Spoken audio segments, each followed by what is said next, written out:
Good morning students. Welcome back to online classes of BBVN. In previous class we have studied about the plants part in which we have studied about the flowers, एंड्रोइशियम और गायनोइशियम. Flowers में भी अपन ने एंड्रोइशियम और गायनोइशियम को जो mail और female reproductive part होते हैं फ्लावर के वो कंप्लीट करे थे. उसके जस्ट जो नेक्स्ट टॉपिक है अपना वो है बेटा फ्रूट्स. ठीक है, एंड्रोइशियम गायनोइशियम के बाद बेटा क्या होता है, फ्रूट्स बनते हैं. ठीक है, फ्रूट क्या होता है, मैच्योर और राइपन्ड ओवरी. ठीक है, फ्रूट क्या होता है बेटा, जब ओवरी क्या होती है, मैच्योर हो जाती है और राइपन हो जाती है ना, तब वो क्या बन जाता है, फ्रूट बन जाता है. ठीक है, जब क्या होता है, फर्टिलाइजेशन है ना, फर्टिलाइजेशन के दौरान जो होता है, जो ओवरी होती है वो क्या हो जाती है बेटा, मैच्योर हो जाती है और उसको अपन कहते हैं मैच्योर ओवरी जो होती है वो होता है फ्रूट. ठीक है, अब जैसे मान लीजिए कि कोई भी फ्रूट है वो ओवरी से डेवलप हो रहा है. When fruit is developed from ovary it is known as true fruit. तो उसे अपन क्या कहते हैं, ट्रू फ्रूट.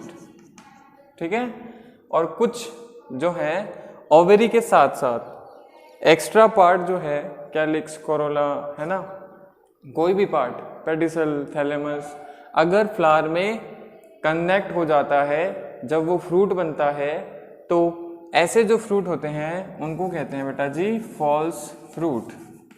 False fruit.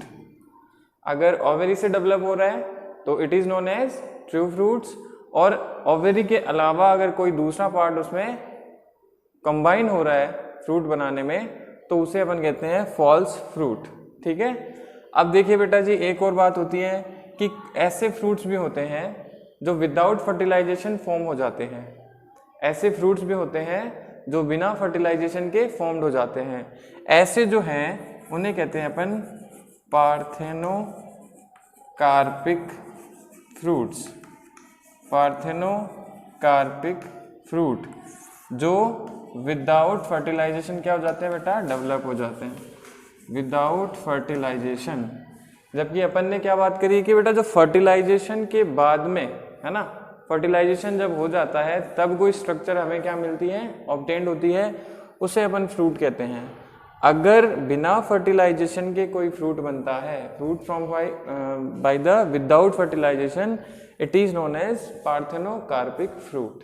ठीक है, फिर बात करते हैं बेटा कि कोई भी फ्रूट होता है ना, उसकी आउटर कवरिंग है ना, कोई भी फ्रूट है उसकी जो वॉल होती है, फ्रूट वॉल है ना, जो फ्रूट वॉल होती है it is known as pericarp. Pericarp, ये मेमोराइज रखना है कि फ्रूट जो होता है उसकी वॉल होती है, आउटसाइडर जो वॉल होती है उसे कहते हैं अपन पेरिकार्प. ये पेरिकार्प जो होती है जनरली फ्लैशी होती है, फ्लैशी, थिक एंड ड्राई, और ये बेटा ड्राई होती है ना. आउटसाइडर की जो ऐसी तो नहीं होती, फ्रूट्स की जो पेरिकार्प होती है वो थोड़ा मॉइस्चर होता है उसमें, वो ड्राई नहीं होती, वेट होती है, ऐसा नहीं होता है. लेकिन जो पेरिकार्प होती है बेटा वो थोड़ा फ्लैशी रहेगी, मोटी, थिक रहेगी और ड्राई रहेगी. फिर अपन बात करते हैं कोई भी फ्रूट है जैसे कोकोनट है, मैंगो है, तो उनमें पेरिकार्प के अलावा जो पेरिकार्प होती है, बॉडी वॉल होती है, it is divided into 3 parts. ठीक है, आउटर्स जो होती है उसे कहते हैं एपिकार्प, आउटर साइड. अगर अपन फ्रूट की बात करते हैं, मान लीजिए है ना, तो आउटर साइडर वाली जो भी है ये एपिकार्प है ना. इसके बाद ये जो बीच वाली है मिडिल पार्ट, ये है मीजोकार्प, और ये इनर जो है ये है एंडोकार्प, और ये बेटा क्या है, सीड है. ठीक है, तो देखो एपिकार्प, आउटर साइडर की जो कवरिंग होती है फ्रूट्स में वो एपिकार्प हो गई, मिडल लेयर जो होती है मीजोकार्प हो गई, और एंडोकार्प जो होती है वो हो गई इनर साइडर. ठीक है, ये जो मीजोकार्प होती है बेटा ये क्या होती है, थोड़ा फ्लैशी होता है मीजोकार्प है ना, जिस और जो मतलब ज़्यादातर मोस्ट ऑफ द फ्रूट्स होते हैं उनमें मीज़ोकार्प ही क्या होती है बेटा, ईटेबल होती है। मीज़ोकार्प जो होती है वो ईटेबल होती है। जैसे कि अपन बात करते हैं कोकोनट है ना, या फिर मैंगो है ना। तो एपिकार्प आउटर साइड की जो कवरिंग होगी उसे कहेंगे, फिर मीज़ोकार्प मिडल लेयर होगी, एंडोकार्प जो होगी वो इनर लेयर होगी, और ये अंदर जो है एंडोकार्प के वो होता है बेटा सीड, है ना। फिर अपन बात करते हैं कि जो बेटा जी कोकोनट होता है, कोकोनट और ये अपना है मैंगो, है ना, इनका जो फ्रूट होता है उनको कहते हैं ड्रूप। ये जो फ्रूट होता है इनको ड्रूप फ्रूट कहते हैं, ठीक है। क्यों कहते हैं ड्रूप फ्रूट? क्योंकि एक ही कार्पल से मिलकर बने होते हैं। It is formed by the monocarpellary fruit. ये एक ही कार्पल से मिलकर बनते हैं, मोनोकार्पलरी, इसलिए इनको कहते हैं ड्रूप, ठीक है, ड्रूप फ्रूट।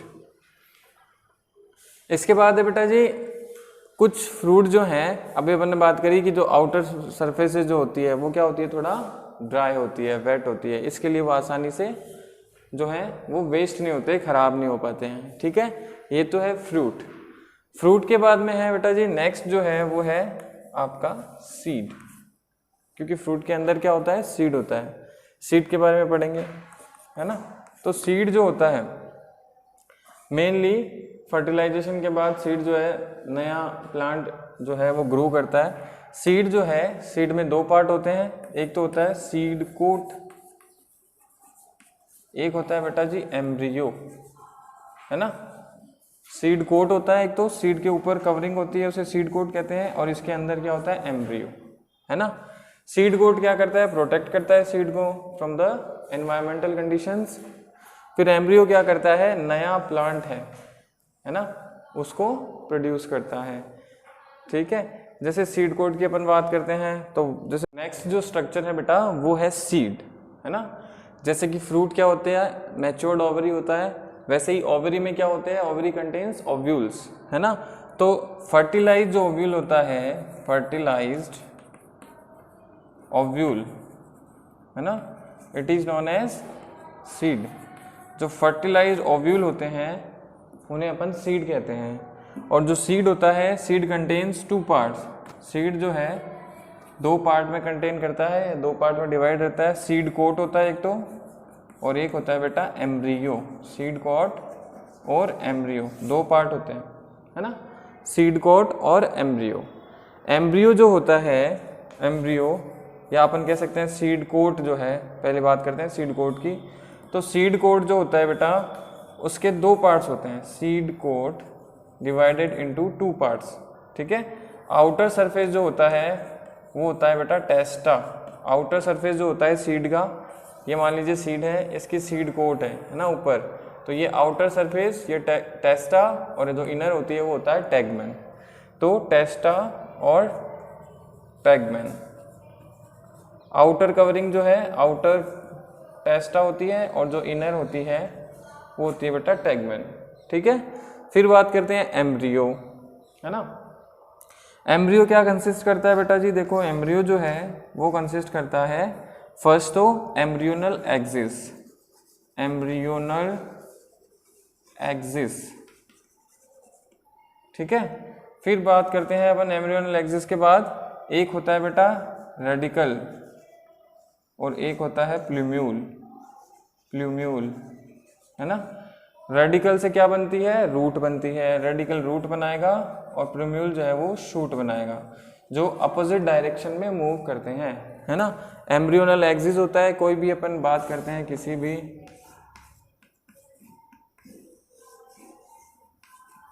तो ये जो है ये एम्ब्रियोनल एक्सिस होता है, ग्रैम की बात कर रहे हैं।